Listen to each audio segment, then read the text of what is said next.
আসসালামু আলাইকুম ওয়া রাহমাতুল্লাহ। বাপ্পি আইটি স্কুলের পক্ষ থেকে আপনাদের সকলকে জানাই স্বাগতম। আশা করি আপনারা সকলেই ভালো আছেন। আজকে আপনাদের দেখাবো সমন্বিত ভর্তির ষষ্ঠ শ্রেণী এবং নবম শ্রেণীর 2025 সালের কিভাবে অনলাইনে ডাটা এন্ট্রি করবেন A to Z।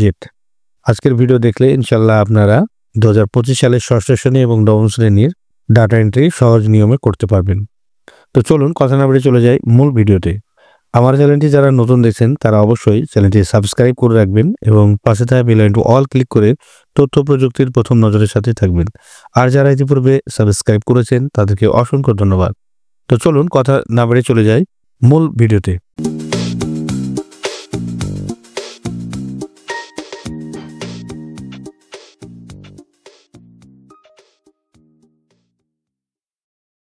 প্রথমে আপনারা যে কোনো ব্রাউজারে গিয়ে লগ ইন করবেন। এই অ্যাড্রেস বার অনুযায়ী লগ ইন করার পরে আপনার ওটিপি কোড আসবে। ওটিপি কোডে দেওয়ার পরে যাচাই বাটনে ক্লিক করলে আপনারা এরকম ড্যাশবোর্ড দেখতে পাবেন, যা আমি এর আগের ভিডিওতে দেখিয়েছি। তারপর আপনারা সরাসরি চলে যাবেন প্রাথমিক নির্বাচন, এখানে ক্লিক করবেন। যেহেতু আমরা ষষ্ঠ এবং নবম শ্রেণীর এন্ট্রি করব, তাই এই যে নতুন শিক্ষার্থী এন্ট্রি, এই যে এখানে নতুন শিক্ষার্থী এন্ট্রি এখানে ক্লিক করবেন। আমি এই ভিডিওটি দেখাচ্ছি যারা একেবারেই জানেন না তাদের জন্য, আর যারা ইতিপূর্বে জানেন যদি মনে করেন যে আপনার ভিডিওটি দেখার প্রয়োজন নেই, সেক্ষেত্রে আপনারা দেখতে নাও পারেন। যারা নতুন তাদের জন্য আমি ভিডিওটি তৈরি করছি। ভিডিওটি একটু দীর্ঘায়িত হতে পারে, আপনারা অবশ্যই ধৈর্যশীলভাবে এই ভিডিওটি দেখবেন, তাহলে আশা করি আপনারা যারা একবারই জানেন না তারা অবশ্যই এই ভিডিওটি দেখার মাধ্যমে অতি সহজ নিয়মে আপনারা কাজগুলো করতে পারবেন। তো চলুন শুরু করা যাক। প্রথমে আপনাদের বলে রাখি, আপনার এই তথ্য এন্ট্রির জন্য শিক্ষার্থীর জন্ম সনদ ডিজিটাল লাগবে ফটোকপি, এবং বাবা মার ভোটার আইডি কার্ডের ফটোকপি, অভিভাবকের নামে রেজিস্ট্রেশনকৃত mobile sim number, mobile banking Nagad account খোলা লাগবে। রেজিস্ট্রেশনকৃত বৈধ যেই সিম আছে, যার নামে যে অভিভাবক হবে বাবা অথবা মা বা অন্যান্য আদার্স যদি অভিভাবক হয়ে থাকে, তাদের বৈধ সিম নগদ অ্যাকাউন্ট খোলা থাকতে হবে। নগদ ব্যতীত এই আবেদন পূরণ করে কাজ হবে না। তো প্রথমে আপনারা এই পূর্বে যে ভিডিওতে আমি ফর্মটা দিয়েছিলাম, আপনাদের যে নোটিশটা ভালো করে পড়বেন। সেই নোটিশ মোতাবেক যে ফর্মটা দেওয়া আছে উপযুক্ত ফর্ম, সেই ফর্মটা পূরণ করে ওই ফর্ম অনুযায়ী আপনারা কাজগুলো করবেন। তো যাই হোক, শুরু করি। প্রথমে এই ভর্তি শিক্ষাবর্ষ হবে 2025, তারপরে এই যে অর্থ বছর 2024-25 এটাই থাকবে। তারপরে এই যে দেখুন শিক্ষার্থীর জন্ম সনদ নম্বর, এখানে আমরা জন্ম সনদ যে শিক্ষার্থীর করব সেই শিক্ষার্থীর জন্ম সনদ দিতে হবে। আমি জন্ম সনদ নাম্বারটা দিয়ে দিচ্ছি। জন্ম সনদ দিলাম। এবার জন্ম তারিখটা, শিক্ষার্থী যে শিক্ষার্থী হবে তার জন্ম তারিখটা এখানে দিতে হবে। এখানে জন্ম তারিখটা আমি দিচ্ছি। তো এখানে জন্ম তারিখ ক্ষেত্রে প্রথমে আপনারা বছর দিবেন, এই যে এখানে ক্লিক করবেন, বছর আগে দিবেন। আমি বছরটা দিচ্ছি। তারপর দিবেন মাস, কোন মাস হবে সেই মাসটা দিবেন। আমি এই যে মাস দিচ্ছি, এই যে মাস, এই যে বছর মাস, তারপর আপনি পরিশেষে তারিখটা দিবেন। তাহলে আমি এই যে তারিখটা দিচ্ছি, তাহলে আপনি অটোভাবে নিয়ে নেবে। তাহলে আমার জন্ম সনদ নম্বর দেওয়া হলো এবং জন্ম তারিখ দেওয়া হলো। জন্ম সনদের ক্ষেত্রে 17 ডিজিটের হতে হবে। তো এখানে দেখুন জন্ম সনদ যাচাই করুন, এখানে ক্লিক করব আমি। এখানে ধরুন এখানে ভেরিফাই ক্যাপচা আছে, এখানে 4+3, তাহলে 4+3 কত হয় সেটা লিখতে হবে। এই যে আমি লিখে দিলাম, ভেরিফাই। এই যে দেখুন এখানে আমার সুন্দরভাবে ভেরিফাই করে নিয়ে এলো। যদি কোনো কারণে এই ছাত্রী পূর্বে কোনো ক্ষেত্রে উপস্থিতি পেয়ে থাকতো, তাহলে এখানে মেসেজ দিয়ে দিত যে পূর্বে তার আবেদন করা আছে।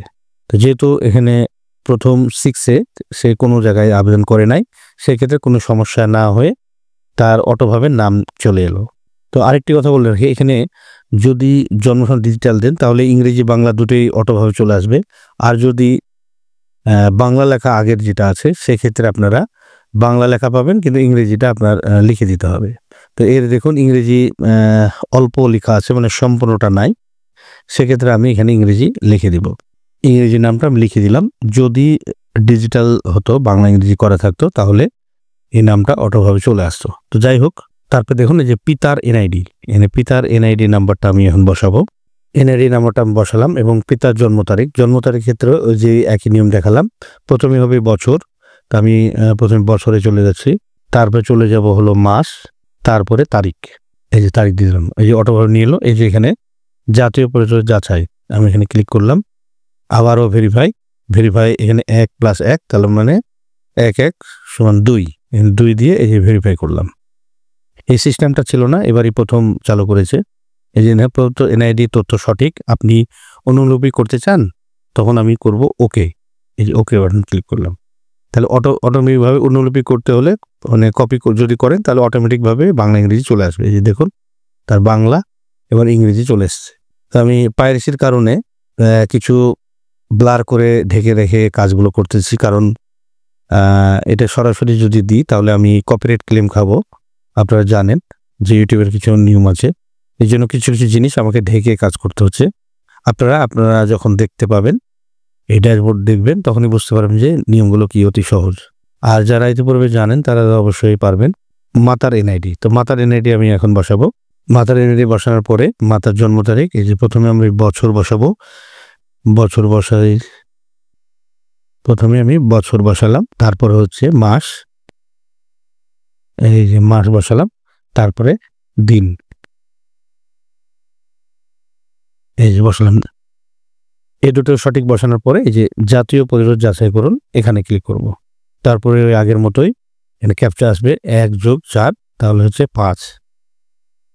যদি এখানে কোনো কারণে মাইনাস আসে তাহলে মাইনাস করবেন, আর যদি যোগ হয় তাহলে যোগ দেবেন, কারণ সব ক্ষেত্রে যে প্লাস আসবে আর কোনো মানে নেই। কোনো ক্ষেত্রে যদি মাইনাস আসে তাহলে মাইনাস দিবেন। মাইনাস দিয়ে যেটা হয়, যদি এখানে মাইনাস হয়, যদি কোনো কারণে এখানে মাইনাস হয় তাহলে 4 থেকে 1 বদলে 3 হয়, তাহলে 3 বসাতে হবে। যেহেতু এখানে প্লাস আছে তাহলে 4+1 মানে 1+4 কত, তাহলে 5। তাহলে এই যে ভেরিফাই, এই যে তো এনআইডি তথ্য সঠিক, আপনি অনুলিপি করতে চান, ওকে যে আমি করতে চাই।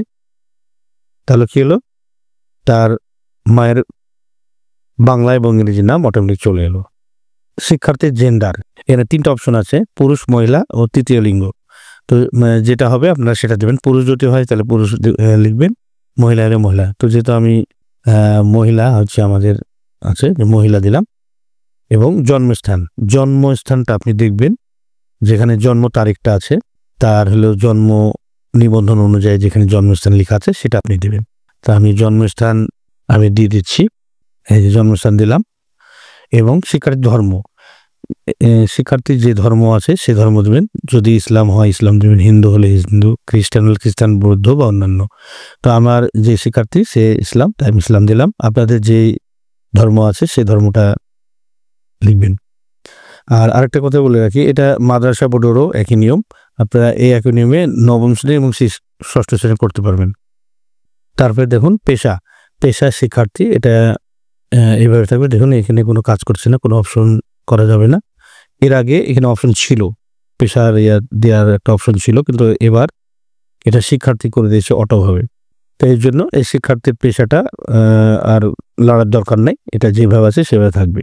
আর আরেকটি কথা বলে রাখি, এখানে যে স্টার চিহ্নগুলো লালগুলো দেখতে পাচ্ছেন, যে স্টার লাল চিহ্নগুলো আছে যে 2 সাইডে দেখুন, এই ফর্মটা সম্পূর্ণটাই যেগুলো লাল স্টারগুলো চিহ্ন আছে সেগুলো অবশ্যই পূরণ করতে হবে, তা না হলে আপনারা ফর্ম পূরণ করতে পারবেন না। তাই জন্য মাথায় রাখবেন লাল স্টার চিহ্ন তো যেগুলো আছে সেগুলো অবশ্যই পূরণ করা লাগবে। তো তারপরে চলুন স্ক্রল করে একটু নিচে নামি। আর এই যে আরেকটা দেখুন জাতীয়তা বাংলাদেশ, সেটা অটোই থাকবে। পেশা এবং জাতীয়তা এই দুটাই অটো থাকবে, যেহেতু আমাদের সবাই পেশা শিক্ষার্থী এবং জাতীয়তা সবাই বাংলাদেশ। তো এখন আমি স্ক্রল করে একটু নিচে নামছি। এখানে দেখুন স্থায়ী ঠিকানা, এখানে আপনার শিক্ষার্থীর যেই বাবা মায়ের এনআইডি আছে সেই এনআইডিতে যেই স্থায়ী ঠিকানা আছে সেই স্থায়ী ঠিকানাটা এখানে লিখতে হবে। স্থায়ী ঠিকানার ক্ষেত্রে আপনার বাবার বা মায়ের এনআইডির যে ঠিকানা আছে সেই ঠিকানা লিখতে পারেন, অথবা তার জন্ম সনদ অনুযায়ী যে ঠিকানা আছে স্থায়ী, সেই স্থায়ী ঠিকানাটা লিখতে পারেন। স্থায়ী ঠিকানা এখানে প্রথমে আছে বিভাগ, এখানে প্রথমে বিভাগটা উল্লেখ করবেন, বিভাগ উল্লেখ করলাম। তারপরে আছে জেলা উল্লেখ করছি। এই যে দেখুন, যে শিক্ষার্থী আপনার উপজেলা যেটা হবে সেটা লিখবেন, এবং পৌরসভার আন্ডারে যদি হয় সেক্ষেত্রে লিখবেন, আর যদি পৌরসভার না হয় সেক্ষেত্রে ইউনিয়ন লিখবেন। তাহলে প্রথমে আপনারা উপজেলাটা লিখে নেবেন, তারপরে এই যে আমি সেই শিক্ষার্থী পৌরসভার আন্ডারে, এই যে পৌরসভা আসতেছে না অলরেডি, তো সেক্ষেত্রে আমি ওয়ার্ডে চলে যাচ্ছি। সেই ওয়ার্ড এখানে দিলাম, ওয়ার্ড তারপরে পোস্টকোডটা দিচ্ছি আমি এখন। তারপরে এখানে দেখুন, এখানে কিন্তু অপশনাল এগুলো, এই যে বিভাগ, জেলা এবং উপজেলা, এই 3টা অবশ্যই দেওয়া লাগবে। এগুলো যদি মনে করেন দিব না, সেক্ষেত্রে প্রবলেম হবে না, তবে স্টার চিহ্নগুলো দিতে হবে। তো আমি যতটুকু এখানে আছে সেক্ষেত্রে আমি দিচ্ছি। এবার ঠিকানাটা আমি দিব। এখন আমি ঠিকানাটা লিখে দিলাম। দেখুন, আপনি প্রয়োজনে বাংলাও দিতে পারেন, আমি ইংরেজি দিলাম। বাংলা ইংরেজি যে কোনো একটা দিলেই হবে। তারপর আছে কি বর্তমান ঠিকানা। তো এখন যদি বর্তমান ঠিকানা অন্য থাকে সেক্ষেত্রে অন্য দেবেন, আর যদি দুটো একই থাকে তাহলে একই দিয়ে দেবেন। এই যে আমার ঠিকানাটা একই, তা আমি একই দিচ্ছি। আবার ওই একই উপজেলা, তারপরে ওয়ার্ড, ঠিকানা যেহেতু আমার একই, আমি এখান থেকে কপি করে নিচ্ছি। কপি করে আমি যেখানে পেস্ট করে দিলাম। তাহলে আমি বর্তমান এবং স্থায়ী ঠিকানা একই লিখলাম, যেহেতু আমার একই তাই। আপনাদের যদি বর্তমান ঠিকানা আলাদা হয় সেক্ষেত্রে আলাদা লিখবেন, আর স্থায়ী ঠিকানা যেটা সেটা লিখবেন। তারপর আমি চলে গেলাম এই যে পূর্ববর্তী শিক্ষাগত তথ্য। এখানে আপনার, যেহেতু আমার এই শিক্ষার্থী ক্লাস 6-এ এখন বর্তমানে পড়তেছে 2025 সালে, তারা 24 সালে 5-এ তারা কোন স্কুলে পড়তো সেই অনুযায়ী তাদের বিভাগ, জেলা, উপজেলা লেখা লাগবে। তো পূর্ববর্তী সে যে স্কুলে পড়েছিল তার ঠিকানা এখানে দিতে হবে, যে আমি দিলাম তার বিভাগ প্রথমে, তারপরে জেলা, তারপরে উপজেলা, উপজেলার পরে এই যে বোর্ড, সেই আন্ডারে বোর্ড কি হচ্ছে, 5 পাস করেছে কোন বোর্ডের আন্ডারে সেই বোর্ডটা লিখতে হবে। তারপরে পূর্ববর্তী শ্রেণী, সে পূর্বে কোন শ্রেণীতে পড়তো। এখানে যদি 6-এ করেন তাহলে সেক্ষেত্রে 5ম হবে, আর মাদ্রাসা যদি হয় সেক্ষেত্রে 5ম হবে। আর যদি 9ম শ্রেণী করেন সেক্ষেত্রে 8ম মাদ্রাসা, এবং হচ্ছে জেনারেল হলে এই যে শুধু 8ম। তো এখন আমি যেহেতু দেখাচ্ছি শুধুমাত্র 6-এর, সেক্ষেত্রে আমি এই যে 5মে ক্লিক করব। এই যে 5মে ক্লিক করলাম। আমার সে ছাত্রী পূর্বে 5ম শ্রেণীতে পড়তো, পূর্ববর্তী পরীক্ষার নাম 5ম অটোমেটিকে চলে আসছে, এটা আর দেওয়ার দরকার নেই, অটোমেটিক চলে এসছে। রেজিস্ট্রেশনও দেওয়ার দরকার নেই, তারপরে ফলাফল জিপিএ এটাও দেওয়ার দরকার নেই। এদের দেখেন এটাতে কোনো কাজ করছি না, লাল ব্লার চিহ্ন দেখাচ্ছে, কারণ হচ্ছে এটা অটোমেটিক থাকবে। খালি এই পূর্ববর্তী শ্রেণীটা যেটা দেবেন সেটাতেই অটোমেটিক চলে আসবে। উত্তীর্ণ হওয়ার বছর এখানে 2024, এটা অটোমেটিক থাকবে। তার মানে সে 5-এ 2024 সালে এই 5ম শ্রেণীতে পড়তো, এবং তার এই ফলাফল এগুলো অটোমেটিক দেওয়া লাগবে না, যেহেতু অটোপাস সিস্টেম ছিল এই জন্য দেওয়া লাগবে না। অটোপাস সিস্টেম যদি না থাকতো তাহলে সেক্ষেত্রে 5ম শ্রেণী রেজিস্ট্রেশন ফলাফল সবই দেওয়া লাগতো। প্রতিষ্ঠানের ধরন, সে 5 পাস করেছে, সেই প্রতিষ্ঠানের ধরনটা কী ছিল, জেনারেল না মাদ্রাসা। যদি মাদ্রাসা আন্ডারে হয় তাহলে মাদ্রাসা দেবেন, আর যদি জেনারেল হয় তাহলে জেনারেল দেবেন। তো আমারটা জেনারেল, তাই আমি জেনারেল দিলাম। এবার প্রতিষ্ঠানের নাম, এখানে প্রতিষ্ঠানের নাম ক্লিক করে যে এখানে অটোমেটিক চলে আসবে, দেখবেন এখানে অনেক প্রতিষ্ঠানের নাম অটোমেটিক চলে আসবে। আপনার যে প্রাইমারি স্কুলে পড়তো পূর্বে, যে স্কুল থেকে পাস করেছে সেই স্কুলের এখানে খুঁজে খুঁজে বের করে দিতে হবে। তা আমি একটু খুঁজে নিই। এই যে আমি পেয়ে গেছি, এই যে আমি ক্লিক করলাম। তারপরে এখন দেখুন বর্তমান শিক্ষাগত তথ্য, মানে সে এখন বর্তমানে 6-এ পড়ে 2025 সালে, সেক্ষেত্রে এখন যেহেতু আপনার প্রতিষ্ঠানে পড়ছে সেই প্রতিষ্ঠানের ঠিকানা, তো এখানে কিছু অটোমেটিক দেওয়াই থাকবে, বিভাগ, জেলা, উপজেলা, তারপরে এখানে শ্রেণী লিখতে হবে। যে দেখুন এই যে সে এখন কি 9ম শ্রেণীর তথ্য ফর্ম পূরণ করে, সেক্ষেত্রে এখানে 9ম শ্রেণী লিখতে হবে। যদি 6-এর হয় তাহলে 6 লিখতে হবে। যে দেখুন আরও এখানে আদার্সগুলো আছে, যাদের এগুলো আদার্সের প্রয়োজন হবে সেটা দিতে পারেন। তো যেহেতু আমি 6ষ্ঠ শ্রেণী খালি দেখাচ্ছি, সেক্ষেত্রে আমি এখানে শ্রেণী লিখব 6ষ্ঠ শ্রেণী, কারণ সে এখন বর্তমানে ক্লাস 6-এ পড়ে। তারপরে বিভাগটা দেওয়া দরকার না, যেহেতু 6-এর বিভাগ হয় না। 6ষ্ঠ, এখানে বিভাগ দেওয়া দরকার না, দেখুন দেওয়া যাচ্ছে না, তাই দরকার না। যেটা আপনি পারবেন দেওয়া প্রয়োজন হবে না, এটা অটোমেটিক আপনি দেখতে পারবেন যে দিতে পারছেন না, সেটা দিবেন না। স্টার চিহ্ন হলেও সমস্যা নেই, কারণ ওখানে থেকে সফটওয়্যার এটা করে রেখেছে। তারপরে শাখা, আপনার যে শিক্ষার্থী সেটা যদি শাখা থাকে তাহলে শাখা লিখবেন, আর যদি না থাকে লেখার প্রয়োজন নেই। তো আমার যেহেতু শাখা আছে আমি শাখা লিখতেছি। এই যে দেখুন আমি শাখা লিখে নিলাম। এবার রোল, শিক্ষার্থীর 6ষ্ঠ শ্রেণী পড়তেছে, তার বর্তমান রোল কত, ভর্তি রোল, সেটা লিখবেন এখানে। তো আমি ভর্তি রোল লিখে নিচ্ছি। তারপরে দেখুন প্রতিষ্ঠানের ধরন, এটা অটোমেটিক হবে, যেহেতু আপনার প্রতিষ্ঠান কি ধরনের সেটা তো অটোমেটিক চলে আসবে, এবং প্রতিষ্ঠানের নাম অটোমেটিক চলে আসবে। সম্পূর্ণ কাজ শেষ হয়ে যাওয়ার পর স্ক্রল করে আরেকটু নিচে নেমে চলে আসবেন। এখানে দেখুন অভিভাবকের তথ্য। তো এখানে একটা বিষয় হচ্ছে যে পূর্বে আপনি বাবা এবং মায়ের এনআইডি দিয়ে কার্যক্রম করেছেন। এখন অভিভাবক যদি বাবা অথবা মা হয়, এখানে সম্পর্ক দিতে হবে যে পিতা মাতা বা অন্যান্য। যদি কোনো কারণে বাবা মা ব্যতীত অন্য অভিভাবক হয়, সেক্ষেত্রে অন্যান্যটা লিখতে হবে। আর যদি পিতা অথবা মাতা অভিভাবক হয়, সেক্ষেত্রে পিতা অথবা মাতা লিখবেন। যদি কোনো কারণে শিক্ষার্থীর পিতা অথবা মাতা মারা যায়, সেক্ষেত্রে অভিভাবক হিসেবে দাদা দাদি, বড় ভাই বোন ইত্যাদি অভিভাবক হতে পারে। সেক্ষেত্রে তার এনআইডি নাম্বার, জন্ম তারিখ এবং মোবাইল নাম্বার অবশ্যই লাগবে। তো আমি যেহেতু যে শিক্ষার্থীর করতেছি তার বাবা জীবিত আছে এবং মাও জীবিত আছে, সেক্ষেত্রে আমি তার পিতার নাম্বার যেহেতু দিয়েছে, আমি তাই পিতা লিখলাম। এখানে সম্পর্ক পিতা লেখার সাথে সাথে অটোমেটিকলি তার নামটা চলে আসছে। তো আমি এখানে আরেকবার এই যে জাতীয় পরিবার যাচাই করুন এখানে ক্লিক করব। যদি অন্য কোনো অভিভাবক হয়, সেক্ষেত্রে এখানে আপনার এনআইডি নাম্বারটা লিখবেন এবং জন্ম তারিখ লিখে পরিচয়পত্র যাচাই করুন এখানে ক্লিক করলেই অটোমেটিক তার নাম চলে আসবে। তো এখানে যেহেতু আমি পূর্বে তার বাবার নাম এন্ট্রি করেছি একবার, সেক্ষেত্রে তার জন্য অটোমেটিক চলে আসবে। খালি আমি এখানে জাতীয় পরিচয় যাচাই করুন এখানে ক্লিক করব। এই যে ক্লিক করার পর ভেরিফাই, তাহলে 8+1 তাহলে 9, এই যে ভেরিফাই ক্লিক করলাম। এই যে আপনার অনুরোধটি সঠিক, আপনি অনুরোধ করতে চান, জি করতে চাই, ওকে করে দিলাম। এখানে দেখুন পেশা। এখন যে অভিভাবকের আপনি কার্যক্রমটা করছেন, যে যার নামে আপনার মোবাইল অ্যাকাউন্টে টাকা ঢুকবে, তার পেশা কি? যেহেতু তার অভিভাবক হচ্ছে পিতা, তা আমি পিতার পেশাটা এখন লিখতে হবে। সে কি মানে যে পেশা, সে পেশা লিখতে হবে। তো তার পেশাটা আমি লিখলাম। তারপরে এই যে এখানে মোবাইল নাম্বার, সে অভিভাবকের মোবাইল নাম্বারটা এখানে লিখতে হবে। আমি টোটাল মোবাইল নাম্বারটা লিখে নিলাম। তারপরে যে দেখুন ইমেল যদি দেন কোনো সমস্যা নেই, আর যদি না দেন কোনো সমস্যা, যেহেতু স্টার চিহ্ন নেই সেক্ষেত্রে আমি দিলাম না। এখানে মোবাইল নাম্বারটা বাধ্যতামূলক, দেখুন এই যে স্টার চিহ্ন রয়েছে, তাই আমি এটা দিলাম। এই যে এখানে যে অভিভাবকের যে ঠিকানাটা দিলেন তার স্থায়ী ঠিকানা কি হবে, যেহেতু আমি পিতার মানে অভিভাবক হিসাবে তাকে দিয়েছি, তাই অটোমেটিক দেখুন কিছু অংশ চলে এসেছে। এই যে ঠিকানাটা আমি আবার দিয়ে দিলাম। তারপরে এই স্টার চিহ্ন যেগুলো নাই, সেগুলো যদি মনে করেন যে আমি দিব না, তো কোনো সমস্যা নেই, তবে স্টার চিহ্নগুলো দিতে হবে। যেগুলো আপনার স্টার চিহ্ন নেই, সেই ক্ষেত্রে এটা না দিলেও চলবে। তো এগুলো আগে থেকে আছে, সেই অটোমেটিক চলে এলো। আর যেটা আসে না সেটা আমি দিয়ে দিলাম। তারপর আবার স্ক্রল করে নিচে চলে এলাম। এখানে আর্থিক অবস্থা সংক্রান্ত তথ্য, যে শিক্ষার্থীর ভর্তি করবেন তার আর্থিক অবস্থা যে কি অবস্থায় আছে তার কিছু এখানে তথ্য দিতে হবে। যেহেতু আপনার ফর্মে সব এগুলো উল্লেখ করা আছে, সেইগুলো উল্লেখ যেভাবে আছে সেইভাবে আপনারা দেবেন।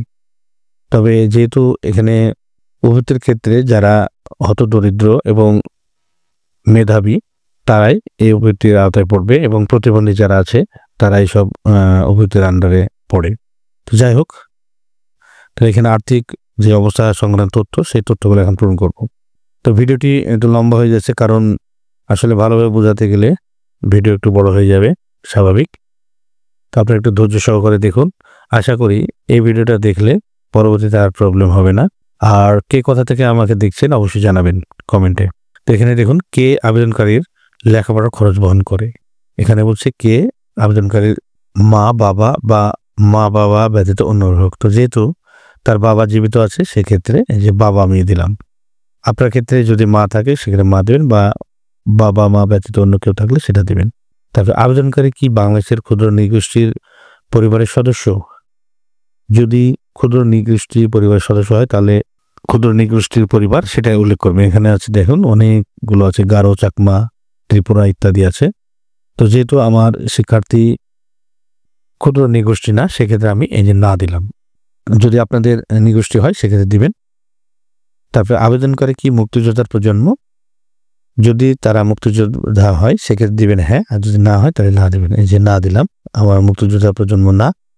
অভিভাবকের শিক্ষাগত যোগ্যতা, এখানে আপনার যে শিক্ষার্থীর অভিভাবক বাবা অথবা মা বা অন্যান্য যে অভিভাবক হবে তার শিক্ষাগত যোগ্যতা এখানে কি আছে দেখুন। এখানে আছে নিরক্ষর, স্নাতক পর্যায়ের নিম্নে, স্নাতক বা তার ঊর্ধ্বে। তো আমার যে শিক্ষার্থীর অভিভাবক তারা এত পড়াশোনা করে না, নিরক্ষর, তাই আমি নিরক্ষর দিলাম। তারপর আছে অভিভাবকের স্বামী স্ত্রী শিক্ষাগত যোগ্যতা, এখানে অভিভাবক যে আছে তার স্ত্রী, আর যদি স্ত্রী হয় তার স্বামীর এখানে ঠিকানা দিতে হবে, যোগ্যতা দিতে হবে। এখানে আছে এসএসসি বা সমমানের নিম্নে, এসএসসি বা সমমান বা তার ঊর্ধ্বে। তো আমি তার নিম্নে দিলাম এখানে তার শিক্ষাগত যোগ্যতা। তারপরে লেখা আছে আবেদনকারী কি সরকারি কোনো উৎস থেকে উপবৃত্তি বা শিক্ষা ভাতা পান কি? পূর্বে সেই শিক্ষার্থী কোনো উপবৃত্তির টাকা বা উপবৃত্তি কোনো খাত থেকে পায় কিনা সেটা এখানে উল্লেখ করতে হবে। এখানে হ্যাঁ না, তো যেহেতু পাই না আমি তাই না দিলাম। আবেদনকারী কি কোনো শারীরিক প্রতিবন্ধিতার কার্ড আছে? যদি কার্ড থাকে হ্যাঁ দেবেন, না থাকলে না দেবেন। এই যে আমি না দিলাম। আবেদনকারী অভিভাবকের কি কোনো শারীরিক প্রতিবন্ধিতার কার্ড আছে? এখানে দেখুন ভালো করে শোনেন, আবেদনকারীর অভিভাবকের, যে আবেদন করছে তার অভিভাবকের কোনো শারীরিক প্রতিবন্ধী কার্ড আছে কিনা, আমি না দিলাম। তারপরে আবেদনকারীর বাবা মা ব্যতীত পরিবারের অন্য কোনো উৎস থেকে জন্মগত দীর্ঘমেয়াদী শারীরিক মানসিক রোগে ভুগছেন? মানে আবেদন যে করেছে তার বাবা মা ব্যতীত অন্য কেউ বাড়িতে, দাদি, নানি, চাচি, মামি, ফুপু কেউ যদি বাড়িতে থাকে, দীর্ঘমেয়াদী শারীরিক মানসিক রোগে ভুগছেন, সেক্ষেত্রে যদি থাকে হ্যাঁ দেবেন, যদি না থাকে না দেবেন। আমি না দিলাম। আবেদনকারী কি জন্মগতভাবে দীর্ঘমেয়াদী কোনো রোগে ভুগছেন? এখানে যে আবেদনকারী তার কোনো অসুখ বিসুখ আছে কি, সেক্ষেত্রে এখানে দিতে হবে হ্যাঁ অথবা না, আমি না দিলাম। তারপরে দেখুন আবেদনকারীর অভিভাবক কি জন্মগতভাবে দীর্ঘমেয়াদী কোনো রোগে ভুগছেন? শিক্ষার্থীর বাবা মা কোনো দীর্ঘমেয়াদী রোগে ভুগছেন কিনা, যদি হ্যাঁ হয় তাহলে হ্যাঁ দেবেন, যদি না হয় তাহলে না দেবেন। তো আমি না দিলাম। আবেদনকারীর মা বাবা অভিভাবকের সুনির্দিষ্ট কোনো মাসিক আয়ের উৎস আছে কি? এখানে বলতেছে শিক্ষার্থীর বাবা মায়ের কোনো নির্দিষ্ট কোনো আয় আছে কি, তো আমি না দিলাম, কারণ তার নির্দিষ্ট কোনো আয় নাই। তারপরে এখানে দেখেন পরিবারে কয়জন সদস্য চাকরি করেন?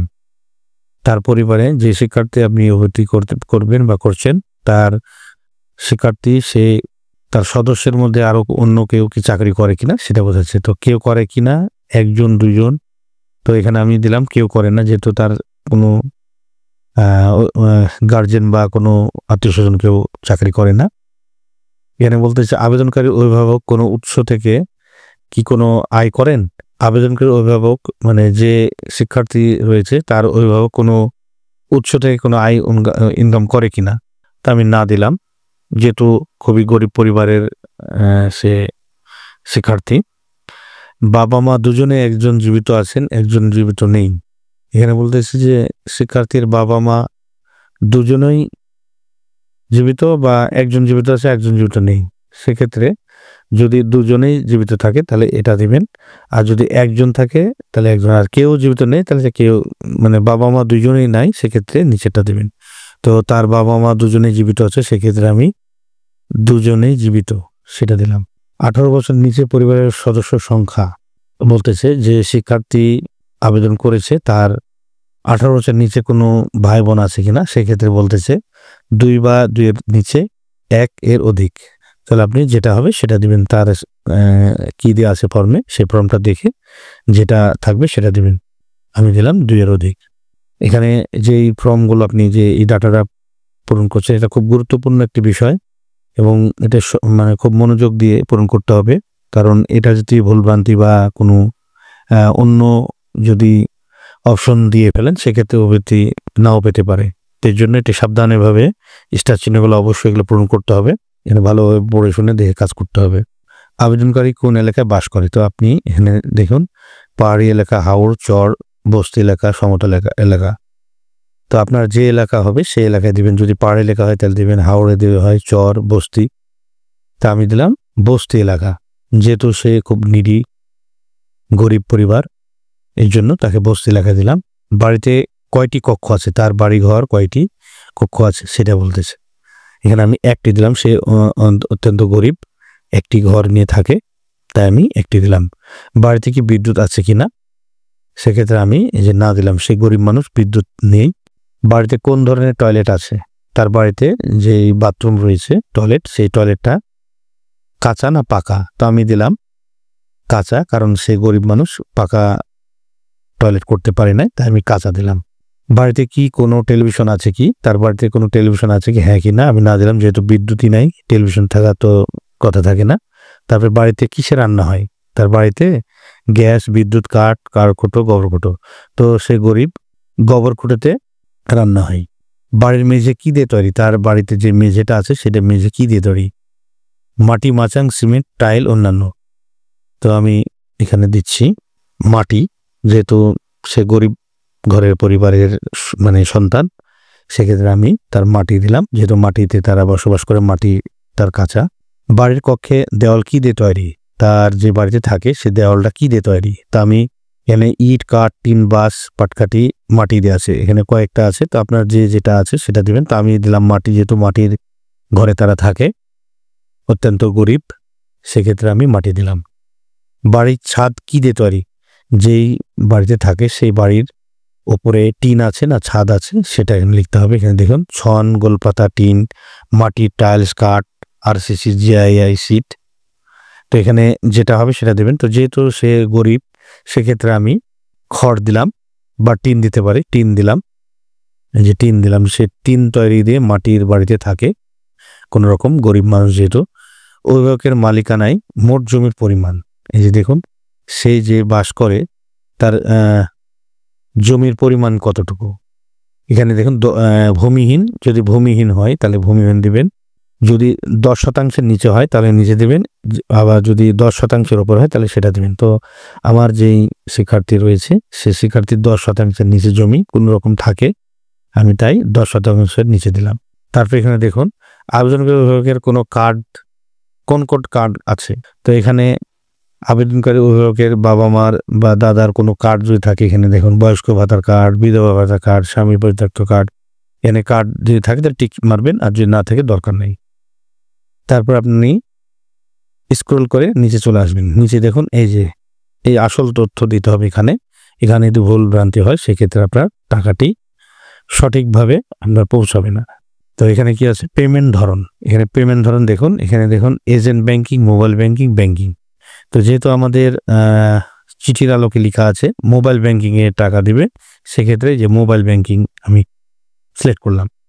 তারপরে দেখুন মোবাইল ব্যাংকিং সেবা প্রদানকারী, এটা কোন প্রতিষ্ঠান দেবে, নগদ, বিকাশ, রকেট, উপায় আছে। যেহেতু আমরা নগদে আমরা কাজ করতেছি, যেহেতু চুক্তিবদ্ধ হয়েছে, নোটিশে লেখা আছে, দেখেছেন আপনারা চিঠিতে, যে মোবাইল ব্যাংকিং সেবকের প্রদান নগদ, তাই আমরা নগদ দিতে হবে। অবশ্যই নগদে অ্যাকাউন্ট খোলা থাকতে হবে এবং সচল সিম রেজিস্ট্রেশনকৃত হতে হবে এনআইডি দিয়ে, ঠিক আছে।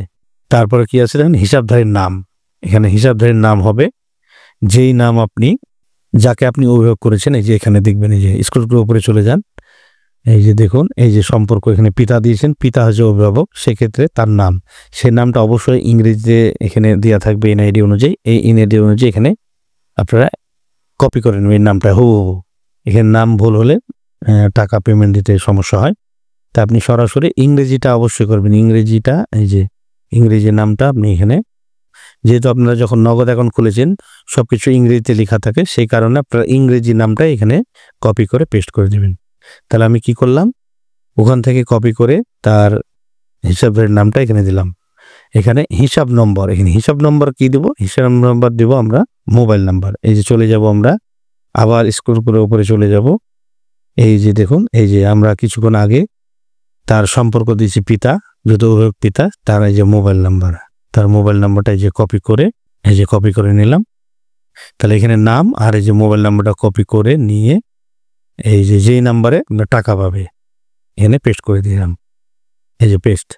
তাহলে কি হলো, পেমেন্ট ধরুন মোবাইল ব্যাংকিং, মোবাইল ব্যাংকিং সেবা প্রদানকারী হচ্ছে নগদ, রাউটিং নাম্বারটা অটো চলে আসবে, হিসাবদারের নাম হচ্ছে তার নাম দিতে হবে এনআইডি অনুযায়ী, এবং হিসাব নম্বর মানে মোবাইল নাম্বার, যে নাম্বারে তার নগদ অ্যাকাউন্ট, এই নগদ অ্যাকাউন্টটা খোলা আছে যে নাম্বারে, সেই নাম্বারটা এখানে দিতে হবে। তারপরে অটোমেটিকলিভাবে তার এনআইডি নাম্বারটা চলে আসবে। এই যে দেখুন অভিভাবকের যে এনআইডি দ্বারা ব্যবহার করে অ্যাকাউন্ট খোলা হয়েছে, এই যে অটোমেটিক নাম্বারে এই যে চলে এসছে। তারপরে হিসাব যাচাই করুন, এখানে একটা বিষয়, যদি আপনার পূর্বে এই নাম্বারে কোনো উপতি টাকা পেয়ে থাকেন তাহলে কিন্তু এই হিসাব যাচাই ভুলবাদি দেখাবে, আর যদি না করে থাকেন তাহলে সঠিক দেখাবে। তো এখানে আমি হিসাব যাচাই করুন ক্লিক করলাম, এই যে দেখুন ক্যাপচা আসছে। তাহলে এখানে যোগ করতে হবে 4 + 7, তাহলে 4 + 7 11, এই যে আমি 11 লিখে এই যে ভেরিফাই করলাম। এই যে আমার দেখুন একটু ভুল আছে, তাই সঠিক মোবাইল ব্যাংকিং এর তথ্য প্রদান করুন, নাম্বারটাতে কোনো প্রবলেম আছে সেক্ষেত্রে নিচ্ছে না, আমি এটা বন্ধ করে দিলাম। সঠিক নাম্বারটা দিতে হবে, আপনাকে বলেছি আগে যে এই নাম্বারে যদি কোনো পূর্বে উপবৃত্তি পেয়ে থাকে টাকা, সেক্ষেত্রে প্রবলেম দেখা দিবে। তাই এটা অবশ্যই আপনার সচেতনভাবে কাজ করবেন, যাতে করে পূর্বে এই নাম্বারে কোনো টাকা না পেয়ে থাকে, সেক্ষেত্রে এই নাম্বারটা দিবেন। তো আমি আবার নতুন নাম্বার অ্যাড করার জন্য চলে যাচ্ছি। এই দেখুন, শিক্ষার্থী যে পিতা নাম্বার দিয়েছিলাম যেটা, সেটাতে নগদ অ্যাকাউন্ট সম্মত ছিল না। তো তার আরেকটা নাম্বার ছিল, সেই নাম্বারে আমি ট্রাই করলাম। তো সেই নাম্বারে ট্রাই করার পরে দেখেন এই মোবাইল নম্বরে অ্যাকাউন্ট খুঁজে পাওয়া গেছে। জাতীয় পরিচয়পত্রের সাথে এই অ্যাকাউন্ট নম্বর খুঁজে পাওয়া গেছে, তার মানে এটা সঠিক নাম্বার। তো আপনারা অবশ্যই এই জিনিসটা ভালোভাবে দেখে শুনে যাচাই বাছাই করে নাম্বারটা নেবেন, কারণ একবার যদি কোনো উপবৃত্তির আবেদন করা হয় সেক্ষেত্রেও কিন্তু ওই নাম্বারটা নেবে না। এই জন্য অবশ্যই আপনারা যেখানে নাম্বারটা আবেদন করে নাই, সম্পূর্ণ নতুন একটা সিম এবং নগদ অ্যাকাউন্ট খোলা হয়েছে, সেটাই আপনি নাম্বারটা ইউজ করবেন। তো এই যে এখানে বন্ধ করুন। তারপরে সব কিছু সঠিক হওয়ার পরে আমরা আরেকবার একটু প্রয়োজনে সব কিছু দেখে নেব। সব কিছু শতভাগ নিশ্চিত করে সম্পূর্ণ হওয়ার পরে আমরা এই যে সংরক্ষণ করুন এখানে ক্লিক করব। দেখুন এই যে সংরক্ষণ করুন ক্লিক করলাম। এই যে এখানে বলতেছে যে আপনি জিনিসটা সেভ করবেন বা সেভ করবেন, নোট থ্যাঙ্কস। তো আমি সেভ করে রাখি, সেভ করলাম। তারপরে যে দেখেন সর্বশেষ আবেদনের তথ্য, এটা আমি যদি মনে করি প্রিন্ট করে সংরক্ষণ করে রাখতে পারো, তাও করতে পারবো। যদি না করে সেক্ষেত্রে ক্লোজ করবেন। তো আমার প্রিন্ট করার প্রয়োজন নেই, যেহেতু আমার এন্ট্রি অলরেডি থাকবে। এটা ক্লোজ করে দিলাম। ক্লোজ করার সাথে সাথে আবার নতুন একটি পাতা আমাদের সামনে, আবেদন ফর্ম হলো শিক্ষার্থীর আবেদন ফর্ম। এখানে আবার নতুনভাবে যেভাবে আমি দেখালাম সেভাবে আপনি আবেদন করতে পারবেন, আবার নতুনভাবে এন্ট্রি দিতে পারবেন। তো আমি যে এন্ট্রিটা দিলাম সেটা কি আবেদনটা এন্ট্রি হলো কিনা আমি দেখব। সেটা দেখার জন্য এই যে ইতিপূর্বে আপনার আগের ভিডিওতে বলেছিলাম যে আমাদের এই যে অপশনগুলো রয়েছে এর মধ্যে কাজগুলো হবে। তো আমি এই যে শিক্ষার্থীর প্রাথমিক তালিকা, আমি কি করব, এই যে শিক্ষার্থীর প্রাথমিক তালিকা থেকে ক্লিক করব। শিক্ষার্থীর প্রাথমিক তালিকায় ক্লিক করার পরে আমি এই যে শ্রেণী নির্বাচন করব, বা ডাইরেক্ট খুঁজুন বাটনে ক্লিক করলে হবে, বা শ্রেণী নির্বাচন করেও মানে খুঁজুন বাটনে ক্লিক করতে। তো যেহেতু আমি ষষ্ঠ শ্রেণীর কিছুক্ষণ আগে দেখালাম, ষষ্ঠ শ্রেণীতে ক্লিক করলাম, করার পরে এই যে খুঁজুন বাটনে ক্লিক করলাম। খুঁজুন বাটনে ক্লিক করার সাথে সাথে দেখুন এই যে সেই শিক্ষার্থীর জন্ম নিবন্ধন নম্বর, শিক্ষার্থীর নাম, শ্রেণী, প্রতিষ্ঠানের নাম, অভিভাবকের এনআইডি, অভিভাবকের নাম, তারপরে এন্ট্রির তারিখ এবং স্ট্যাটাস মানে নতুন। তো আমি যদি এখানে আবার ইচ্ছা করি যে দেখব, সেখানে এই যে চোখ আইকন আছে, এখানে ক্লিক করলেই দেখুন সমস্ত ফর্মে যে ডাটাটা আমি ইতিপূর্বে দিলাম সেটা এখানে উল্লেখ করা হয়েছে। দেখুন এই যে এটা সম্পূর্ণটা আপনি দেখতে পাবেন, যা যা আপনি কিছুক্ষণ আগে এন্ট্রি দিলেন। তো এখানে যে বন্ধ করণে ক্লিক করে বের হয়ে গেলাম। তো আরেকটা বিষয়, এখন কোনো কারণে যদি এন্ট্রি দেওয়ার পরে মনে করেন যে আপনার শিক্ষার্থীর একটি তথ্য ভুল আছে, সেক্ষেত্রে আপনি সংশোধন করুন কিভাবে। তো সংশোধন করার জন্য এই যে আপনার শিক্ষার্থীর তথ্য আপডেট, এখানে আমি আগে বলেছিলাম এই কয়েকটা 1 2 3 4 এই 4টার মধ্যে আমাদের কাজ করতে হবে নতুন এন্ট্রির ক্ষেত্রে। তো এখানে দেখুন আমি শিক্ষার্থীর তথ্য আপডেটে ক্লিক করলাম। এখানে শিক্ষার্থীর তথ্য আপডেটে ক্লিক করার পরে এখানে দেখুন এই যে শ্রেণীটা আমি নির্বাচন করব 6, যেহেতু আমি ষষ্ঠ শ্রেণীর ভুল দেখব, তাই সেক্ষেত্রে আমি ষষ্ঠ শ্রেণীর নির্বাচন করে যে খুঁজুন বাটনে ক্লিক করলাম। খুঁজুন বাটনে ক্লিক করার পরে দেখুন এই যে এখানে দেখুন আমি কিছুক্ষণ আগে যে এন্ট্রিটা দিলাম, ডাটা এন্ট্রি করলাম, তার এই তথ্যটা এখানে ভেসে আসছে। তো এখন যেহেতু আমি তার সংশোধন করব, সেখানে যে সম্পাদনা করুন, এখানে লেখা আছে সম্পাদনা করুন, এই যে এই এডিট অপশন আছে, যে এই জায়গাতে ক্লিক করব। এই জায়গাতে ক্লিক করলে আপনার পূর্বের যেই ফর্মটা আপনি কিছুক্ষণ আগে পূরণ করলেন সেই ফর্মটা আবার চলে আসবে আপনাদের কাছে। এই যে দেখুন, একটু অপেক্ষা করতে হবে। এই যে দেখুন এই ফর্মটা চলে এসছে। এই যে দেখুন এখন আমি যদি মনে করি যে কোনো তথ্য আমি অ্যাড করব বা ভুল আছে সংশোধন করব, আমি এখানে করতে পারবো। কমপ্লিট করার পরে যে পূর্বের মতো সংরক্ষণে ক্লিক করলেই আপনার এডিট বা সম্পাদনা কাজগুলো সম্পূর্ণ হয়ে যাবে। তো এইভাবে আপনি কাজগুলো করতে হবে। তো আরেকটি কথা বলে রাখি, এখানে নেট স্পিডের উপরে কাজের গতি হবে, কারণ স্পিড যদি কমে যায় তাহলে আপনি কাজ করতে অনেক সমস্যা হতে পারে। আর আরেকটা বিষয়, তথ্যটা যদি সঠিক থাকে তাহলে কাজ করতে কোনো সমস্যা হবে না। তথ্য যদি এদিক ওদিক ভুল হয় সেক্ষেত্রে কিন্তু নেবে না, আপনাকে অলরেডি মেসেজ দিয়ে দেবে যে এটা এই কারণে প্রবলেম হয়ে আছে। তো এই জন্য সতর্কভাবে সঠিক তথ্য দিবেন, তাহলে ইনশাল্লাহ প্রবলেম হবে না। আর নেট স্পিডটা যদি ভালো থাকে তাহলে কাজ করতে পারবেন। তো আপাতত সার্ভারের সমস্যা দেখার জন্য অনেকের সমস্যা হতে পারে, তাই জন্য ঘাবড়ে যাবেন না। তবে ধীরে ধীরে কাজগুলো করার চেষ্টা করুন, সময় যেহেতু অনেক আছে। তা আপনারা বসে থাকবেন না, কাজগুলো শুরু করে দিন, তাহলে দেখবেন ইনশাল্লাহ ধীরে ধীরে কাজগুলো সম্পন্ন হবে। তো ভিডিওটি অনেক দীর্ঘায়িত হয়ে গেল, তো অনেক ধৈর্য সহকারে দেখার জন্য আপনাদের ধন্যবাদ। তো কারো যদি কোনো সমস্যা থাকে তাহলে অবশ্যই কমেন্টে জানাবেন, আর ভিডিওটি ভালো লাগলে অবশ্যই লাইক, শেয়ার, কমেন্ট করবেন। আবার কোন নতুন ভিডিও নিয়ে আপনাদের মাঝে শেয়ার করব। ততক্ষণ পর্যন্ত ভালো থাকুন, সুস্থ থাকুন। আল্লাহ হাফেজ। এ ধরনের নতুন নতুন ভিডিও পেতে চ্যানেলটি সাবস্ক্রাইব করে রাখুন, লাইক করুন, কমেন্ট করুন এবং বন্ধুদের সাথে শেয়ার করে রাখুন।